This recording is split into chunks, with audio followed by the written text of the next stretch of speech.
Saudara-saudara, beberapa waktu yang lalu, saudara-saudara dari Katolik itu heboh dengan sebuah video dari pendeta Diki Ngadas yang dalam sebuah khotbah menyampaikan bahwa pendeta adalah penghubung antara sorga dan bumi. Dan oleh karena kalimat itu, mereka membuat sebuah video yang seolah-olah menunjukkan apa yang dikatakan itu bertentangan dengan apa yang pernah Pak Diki sampaikan di lain waktu. Untuk lebih jelasnya, mari simak video yang mereka buat tersebut. Perintah-perintah untuk berdoa, terutama yang diberikan di dalam perjanjian baru, lebih khusus lagi diberikan oleh Tuhan Yesus. Perintah-perintah itu tidak membuka ruang untuk ada mediator lain di antara kita dan Yesus. Tidak ada apapun di dalam perjanjian baru yang mengizinkan mediator-mediator lainnya, misalnya Maria dan orang-orang kudus, in between antara kita dengan Yesus. Tidak ada. Karena bagi saya, seorang pendeta adalah penghubung antara surga dan bumi. Adalah penghubung antara tahta Allah yang suci dengan umat tebusannya yang hidup saat ini di bumi. Bukan satu tugas yang sederhana, bukan satu tugas yang main-main, satu tugas yang sungguh suci, sungguh mulia. Nah, itulah videonya. Jadi, teman-teman Katolik, waktu dengar bagian cuplikan itu, mereka langsung kayak senang karena mereka mengira apa yang disampaikan pendeta Diki Ngadas itu sama dengan pemahaman mediator di dalam gereja Katolik.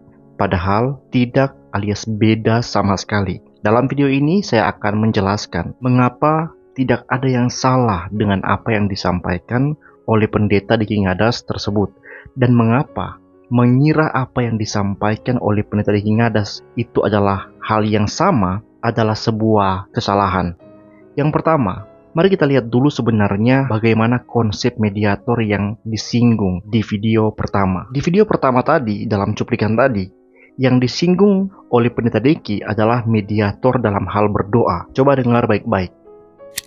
Perintah untuk berdoa, terutama yang diberikan di dalam perjanjian baru, lebih khusus lagi diberikan oleh Tuhan Yesus. Perintah-perintah itu tidak membuka ruang untuk ada mediator lain di antara kita dan Yesus. Tidak ada apapun di dalam perjanjian baru yang mengizinkan mediator-mediator lainnya, misalnya Maria dan orang-orang kudus, in between antara kita dengan Yesus. Tidak ada.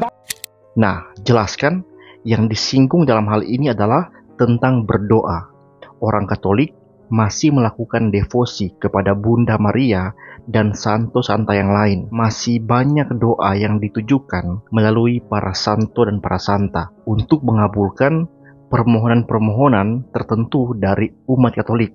Dan itu jelas. Yang pendeta Diki tekankan adalah kekristenan tidak membutuhkan mediator para santa-santo untuk datang kepada Yesus dalam hal berdoa. Karena sejatinya dalam teologi Protestan memang mengajarkan bahwa ketika kita percaya kepada Yesus Kristus, kita bisa datang kepada Allah di dalam roh dan kebenaran. Bahkan Yesus tegas dalam Alkitab bahwa di dalam Dia sebagai umatnya, ketika kita minta kepada Bapa, kita benar-benar meminta langsung kepada Bapa. Perhatikan ayat berikut ini. Yohanes 16 ayat 26-27.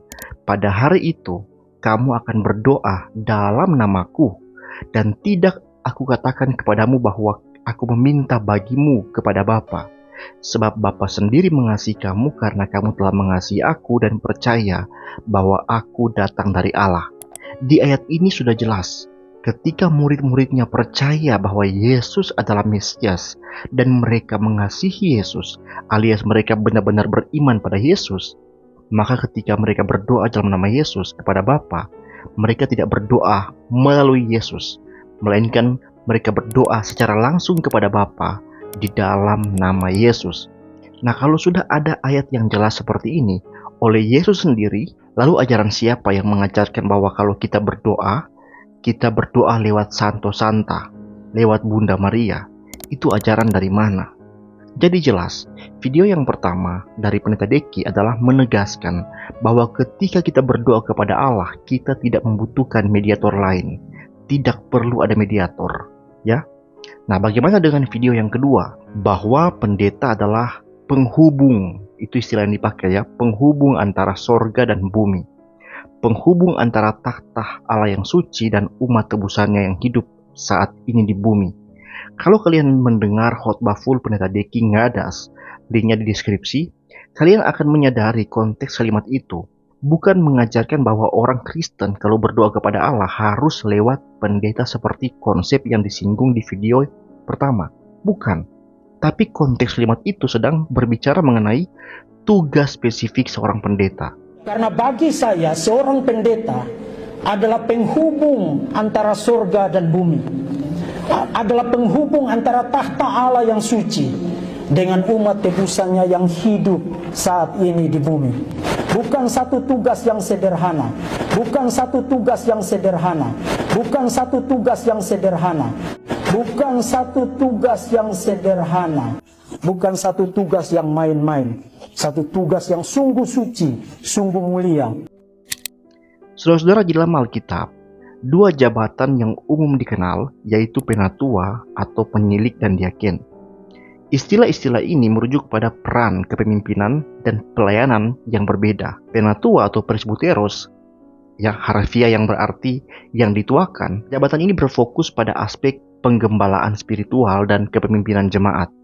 Tugas utama seorang penatua itu meliputi mengajar firman, mendoakan jemaat, menjaga kemurnian ajaran atau doktrin, dan mengambil keputusan kepemimpinan. Jadi fokusnya secara menyeluruh ada di lingkup kebutuhan rohani jemaat. Nah, kalau penilik, episkopos, itu berarti pengawas atau overseer. Sebenarnya penilik dan penatua adalah jabatan yang sama.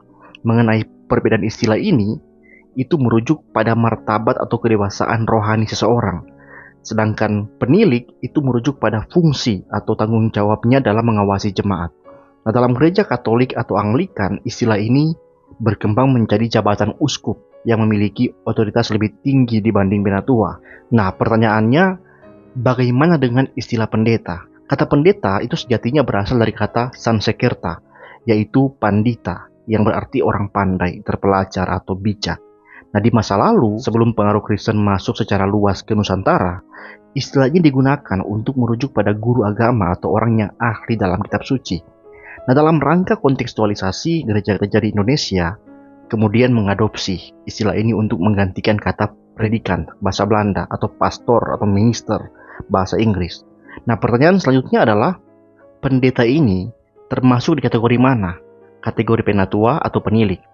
Secara tugas, saudara-saudara, sesuai dengan tugas-tugas di dalam Alkitab, pendeta termasuk dalam kategori penatua, namun dengan menekankan khusus dengan dua jenis pembagian tugas penatua.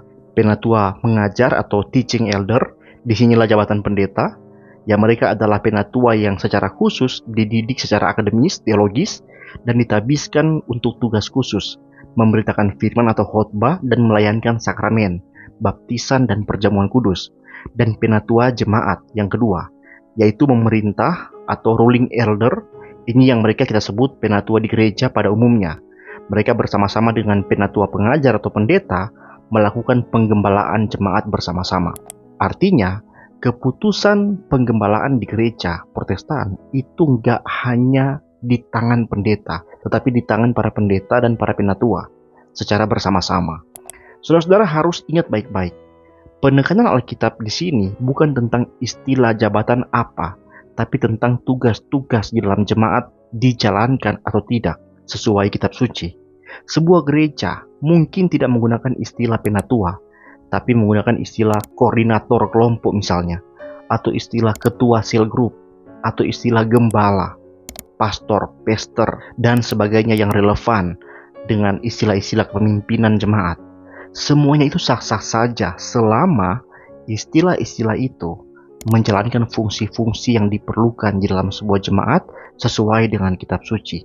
Artinya, di dalam sebuah jemaat itu harus ada orang yang memiliki tugas dan tanggung jawab khusus untuk mengajar, untuk menjalankan sakramen, mendoakan, lakukan diakonia, dan sebagainya. Semua tugas itu harus berjalan entah menggunakan istilah-istilah yang berbeda ataupun bahkan struktur ordinasi yang berbeda. Misalnya dalam gereja Anglikan tadi, ada istilah uskup yang secara posisi lebih tinggi dibanding diakon misalnya. Itu bukan problem selama tugas dan fungsi gerejawinya jelas sesuai kitab suci, dan itu dijalankan dengan setia. Nah, saya harap sampai di sini sudah cukup jelas dulu terkait tugas dan fungsi jabatan pendeta ini. Sekarang kita kembali kepada apa yang ditegaskan oleh Pak Deki, bahwa seorang pendeta adalah penghubung antara sorga dan bumi.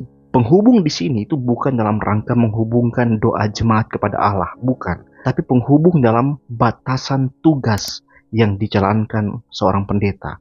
Ingat, tugas pokok seorang pendeta adalah mengajar firman Tuhan atau berkhotbah sesuai dengan firman Tuhan dengan Alkitab dan melayankan sakramen, baptisan dan perjamuan kudus. Kristen jenis apapun Anda, entah Anda Protestan bahkan Katolik, adalah naif kalau Anda berpikir firman Tuhan itu tidak berasal dari sorga. Kristen apapun Anda harus mengakui firman Tuhan yang kita miliki di tangan kita, yaitu Alkitab, itu berasal dari Allah. 2 Petrus 1 ayat 20-21 yang terutama harus kamu ketahui ialah bahwa nubuat-nubuat dalam kitab suci tidak boleh ditafsirkan menurut kehendak sendiri, sebab tidak pernah nubuat dihasilkan oleh kehendak manusia, tapi oleh dorongan Roh Kudus, ya, pribadi ketiga Allah Tritunggal, orang-orang berbicara atas nama Allah. Ayat ini menegaskan bahwa isi kitab suci tidak dihasilkan dari manusia, dari dunia ini, tapi dari Allah Bapa di sorga, dari Kristus, dari Roh Kudus, Allah Tritunggal yang Esa. Ketika seseorang dengan penuh tanggung jawab memberitakan isi kitab suci atau berkhotbah, dia sedang menjadi penghubung antara takhta Allah Tritunggal dengan jemaat dalam hal menyampaikan kebenaran firman Tuhan. Seorang pendeta ketika berkhotbah itu menghubungkan atau sedang mengkoneksikan kehendak Allah yang tentu berasal dari Allah Bapa di sorga, dikoneksikan dengan jemaat yang mendengar di bumi. Jadi pendeta bukan penghubung doa. Umat bisa berdoa secara langsung kepada Allah, tapi pendeta adalah penghubung firman Allah, kehendak Allah, apa yang Allah ingin sampaikan kepada umatnya. Sederhananya, ya bisa kita katakan, pendeta adalah alat penghubung yang digunakan oleh Roh Kudus supaya rahasia hikmat Allah di Alkitab bisa didengar, dipahami, dan akhirnya dihidupi oleh jemaat. Begitupun dengan tugas menjalankan sakramen. Lewat sakramen, pendeta dalam tugasnya menjadi alat dari Roh Kudus untuk berkat Allah diterima dalam baptisan maupun roti dan anggur perjamuan.